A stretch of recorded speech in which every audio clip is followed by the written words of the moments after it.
শনিবার মাতা শুভচণ্ডী পুজোর মধ্যে দিয়ে সামাজিক কর্মসূচি হাতে নিয়েছে রাজধানীর মহারাজগঞ্জ বাজারের পাইকারি পান ব্যবসায়ীরা।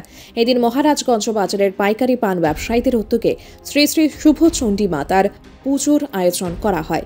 তার পাশাপাশি গরিবদের মধ্যে বস্ত্র বিতরণেরও আয়োজন করা হয়।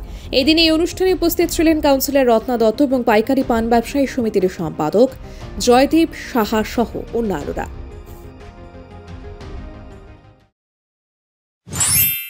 আয়োজনটা এত সুন্দর, আমি কখনো এরকম শুভচণ্ডীমার পূজা কখনো দেখিনি।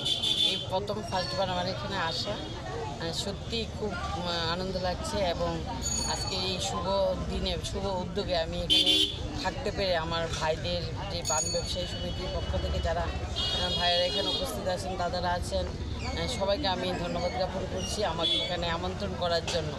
কারণ এরকম সুন্দর একটা মায়ের পুজো দেখবো আমি জীবনে ভাবতে পারিনি। সত্যি আজকের দিনটা আমার কাছে খুব শুভ মনে হচ্ছে। আর পূজার পাশাপাশি গরিবদের মুখে হাসি ফোটানো আমার দাদাদের কাছে একটা খুব সুন্দর একটা কর্মসূচি হাতে নিয়েছে। সেই কর্মসূচিকেও আমি সাধুবাদ জানাচ্ছি। আজকে যারা এখানে এসেছে সবাই হাসি মুখে বাড়িতে ফিরবে। একটা করে কাপড়টা বড় না, ওদের যে মনে আনন্দ, সেই আনন্দটা আমাদের বাজারের পক্ষ বা বাজারের সব দাদাদের খুব উন্নতি হবে। আমি আগামী দিন এই ধারাবাহিকতা বজায় থাকবে বলে আমি আশা রাখছি। রিপোর্ট সুবার্তা।